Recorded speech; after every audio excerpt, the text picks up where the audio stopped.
नमस्ते friends, V N Amit classes में आपका बहुत बहुत स्वागत है। फ्रेंड्स, अगर आप नए हैं तो चैनल को जोर से जोर सब्सक्राइब कीजिए और अपने नॉलेज को ब्राइट कीजिए।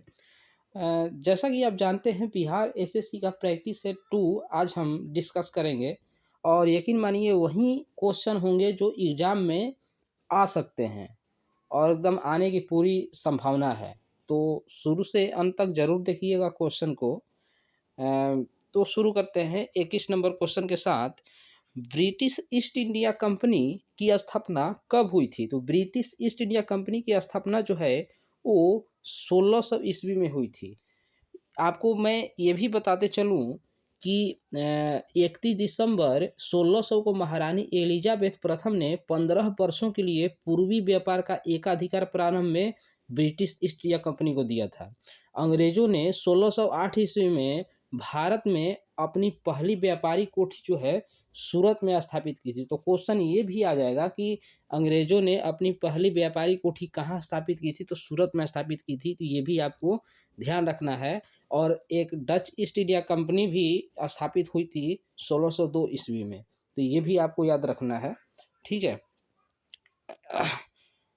आगे बढ़ते हैं। 22वां नंबर, टोबी सॉरी टोबा झील स्थित है।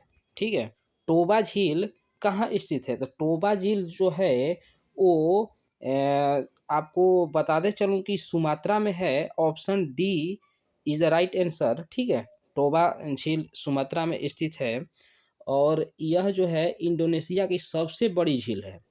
ठीक है, सुमात्रा जो है इंडोनेशिया में है और इंडोनेशिया की यह सबसे बड़ी झील है, टोबा झील। और मैं ये भी बताते चलूँ कि सुपीरियर झील अमेरिका में है और यह विश्व में मीठे पानी का सबसे बड़ा झील है। ठीक है, सुपीरियर झील। तो ये भी आपको याद रखना है। और एक टिटिकाका जो है वो सबसे ऊंचाई पर स्थित माना जाता है, टिटिकाका। ठीक है, तो ये भी याद रखना है। नौकागम्य झील है, टिटिकाका सबसे ऊंचाई पर स्थित नौकागम्य झील है, ऐसा माना जाता है। माना क्या जाता है, अभी जो विश्व पटल पे है इसी को ही हम दर्जा देते हैं, टिटिकाका को। ठीक है, तो टिटिकाका सबसे ऊंचाई पर स्थित नौकागम्य झील है। ठीक है, ये आपको याद रखना है। और अमेरिका का एक झील होता है अंगुली नुमा। ठीक है, तो अमेरिका का झील क्षेत्र अंगुली नुमा है।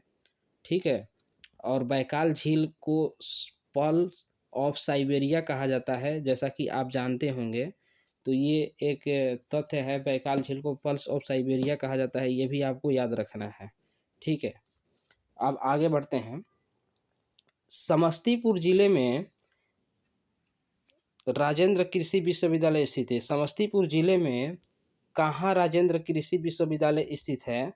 तो इसका जो राइट आंसर हो जाएगा ऑप्शन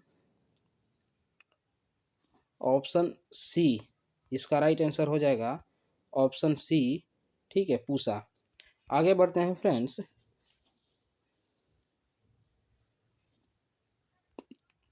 भारत के राष्ट्रपति को किस अनुच्छेद के तहत मौलिक अधिकारों के प्रवर्तन के निलंबन का अधिकार प्राप्त है? तो भारत के राष्ट्रपति को किस अनुच्छेद के तहत मौलिक अधिकारों के प्रवर्तन के निलंबन का अधिकार प्राप्त है? तो ये हो जाएगा हमारा अनुच्छेद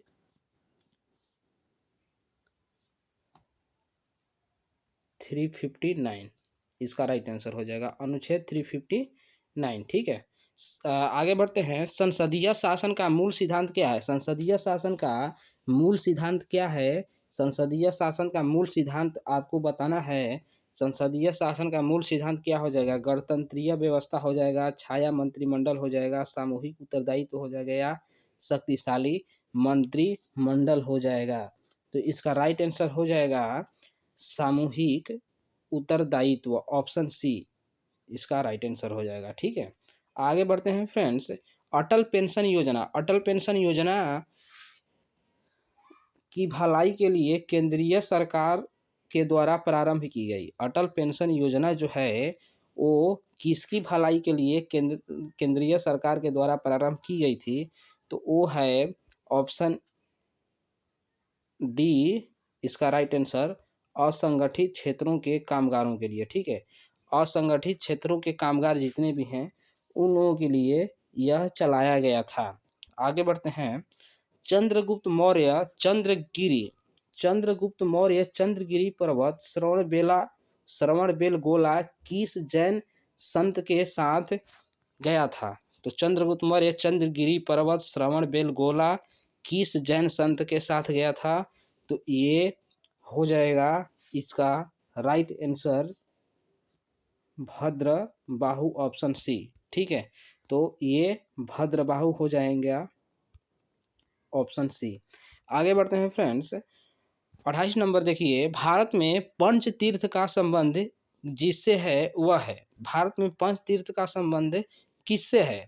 तो भारत में पंच तीर्थ का जो संबंध है वो हमारा सामाजिक समावेश से है। तो option A is the right answer. Bharat में पंच तीर्थ का संबंध सामाजिक समावेश से है।